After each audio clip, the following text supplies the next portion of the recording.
मैं के एम मीणा, सहआचार्य राजनीति विज्ञान, राजकीय महाविद्यालय बांदीकुई। प्रमुख राज्य व्यवस्थाएं।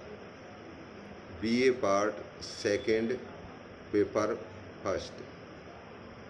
कल हम अमेरिका के संविधान की प्रकृति या उसकी विशेषता देख रहे थे।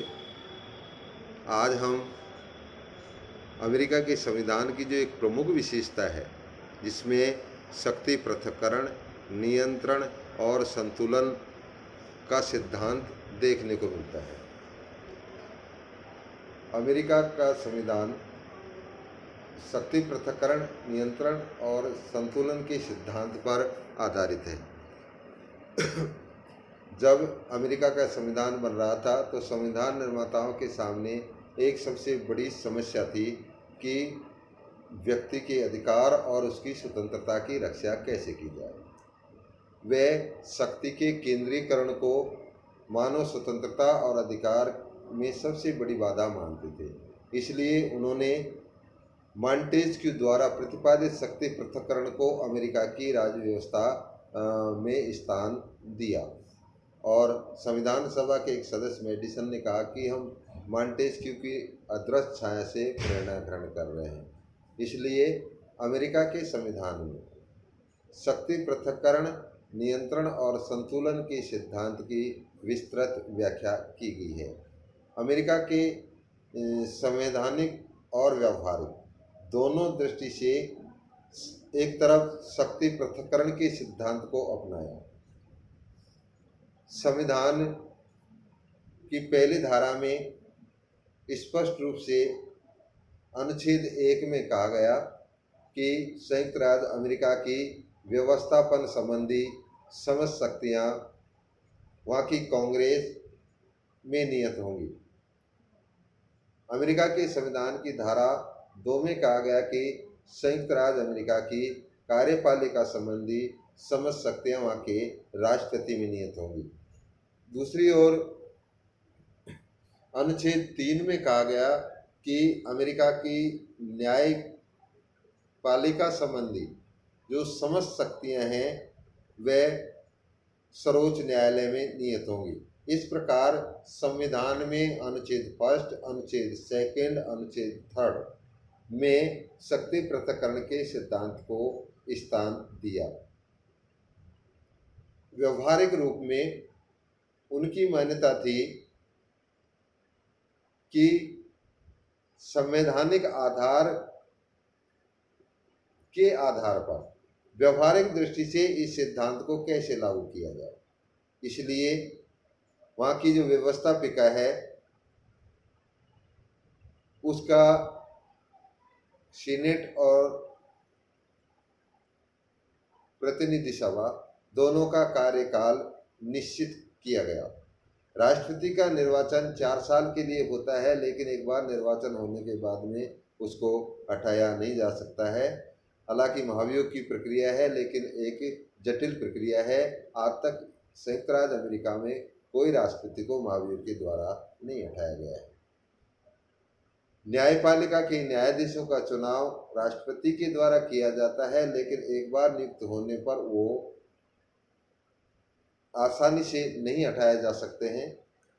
तो अमेरिका के संविधान में सिद्धांत और व्यवहार दोनों में शक्ति पृथक्करण के सिद्धांत को स्थान दिया गया है। इसमें सरकार के जो तीनों अंग हैं, कार्यपालिका, व्यवस्थापिका, न्यायपालिका, उनकी स्थिति वाटर टाइप कंपार्टमेंट के समान कर दी गई है। तीनों अंगों के कार्यों का विभाजन किया गया। कोई भी अंग एक दूसरे को किसी तरीके से प्रभावित नहीं कर सके। इसलिए एक ऐसी सीमा रेखा तीनों अंगों के अंदर खींच दी गई जिससे वह अपने अपने क्षेत्र में कार्य करें।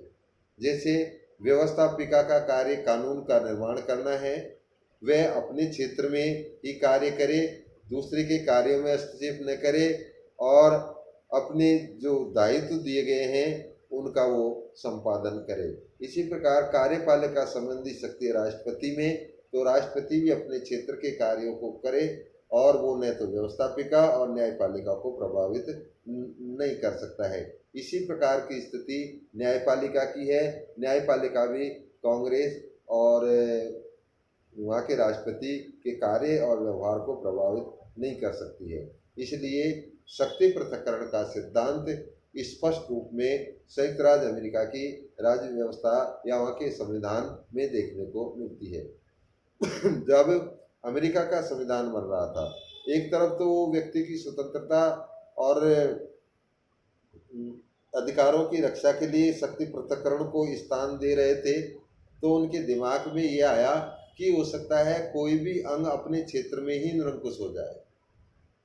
जैसे व्यवस्थापिका या वहाँ की कांग्रेस अत्याचारी कानून का निर्माण कर दे और कार्यपालिका अत्याचारी ढंग से उनको लागू कर दे, न्यायपालिका भी अत्याचारी ढंग से उनकी वैधानिकता की जांच करे। उस स्थिति में व्यक्ति के अधिकार और व्यक्ति की स्वतंत्रताओं का क्या होगा, इसकी ओर संविधान निर्माताओं का ध्यान गया। तो उन्होंने एक दूसरा आधार अपनाया जिसे नियंत्रण और संतुलन का सिद्धांत कहा गया है। जैसे एक अंग का अन्य दो अंगों पर नियंत्रण और अन्य दो अंगों का एक अंग पर नियंत्रण, इस प्रकार से शक्ति का शक्ति पर अंकुश लगा दिया, अर्थात संतुलन स्थापित कर दिया ताकि सत्ता का दुरुपयोग न हो सके। तो इस प्रकार संयुक्त राज्य अमेरिका में शक्ति पृथक्करण के साथ ही नियंत्रण और संतुलन की व्यवस्था की गई। इसमें नियंत्रण स्थापित करने के लिए जैसे कानून निर्माण की शक्ति वहाँ की कांग्रेस के पास है, लेकिन कानून निर्माण की शक्ति पर नियंत्रण रखने का कार्य वहाँ के राष्ट्रपति और वहाँ की सर्वोच्च न्यायालय को दिया गया है। राष्ट्रपति कांग्रेस को संदेश भेजता है और उसके कार्य व्यवहार को निर्धारित करता है, अधिवेशन के संबंध में निर्देश देता है, विधेयक का प्रारूप तैयार करके कांग्रेस में प्रस्तुत किए जाते हैं। तो इस प्रकार राष्ट्रपति कांग्रेस के व्यवहार को प्रभावित करता है। दूसरी ओर कांग्रेस भी राष्ट्रपति पर नियंत्रण रखती है।